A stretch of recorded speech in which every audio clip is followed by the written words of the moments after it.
हम अपने छोटे-छोटे प्रयासों से हमारे आस-पास जो रहने वाले लोग हैं, ज़रूरतमंद जो लोग हैं, उनको हम अपने छोटे-छोटे प्रयासों से खुशियाँ बाँट सकें।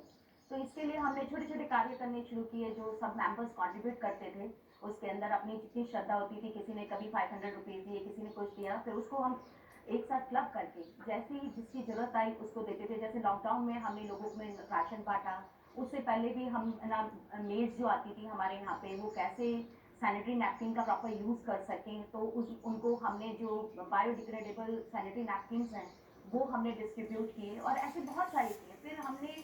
एक्चुअल में जो हमारा क्लब था उसकी जो मेन फोकस हमने जो कर दिया वो करा हमने वेस्ट मैनेजमेंट में। उसमें हमारा मेन उद्देश्य ये था कि कैसे हम जो भी सामान निकलता है उसको रिसाइकिल करें, रिड्यूस करें और रीयूज़ करें। तो इसके लिए हमने सबसे पहले तो ये शुरू किया कि हमारे घर में बहुत सारे कपड़े बचे रहते हैं, तो उनके हमने थैले बनवा करके सभी जो हमारी मेड्स आती थी या घरों में भी डिस्ट्रीब्यूट किए, जिससे हम कम से कम पॉलीथीन का यूज़ करें और पॉलीथीन बिल्कुल अवॉइड ही करें। उसके बाद आता है डिस्पोजेबल आइटम्स आते हैं। डिस्पोजेबल आइटम्स का भी हमने मिनिमम यूज़ करने के लिए अपने क्लब की तरफ से जो मेंबर्स ने कंट्रीब्यूट किया, उस मनी से हम लोग अपने क्लब की तरफ से पूरे स्टील के बर्तन लेकर के आए हैं। तो उसका ये है कि चाहे भंडारा होता है या किसी भी घर में गैदरिंग है और उसको बर्तन की आवश्यकता होती है, तो वो डिस्पोजेबल यूज़ ना करके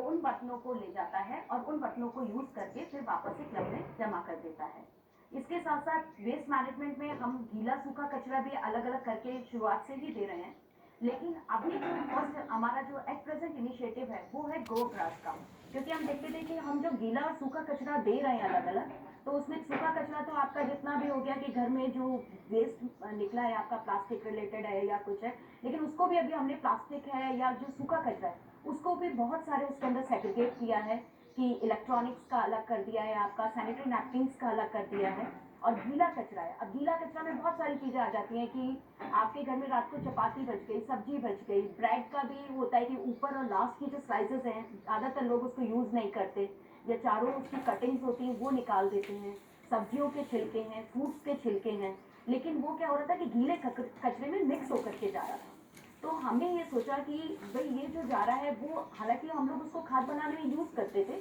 आकृति के अंदर, लेकिन ये होता था कि उसका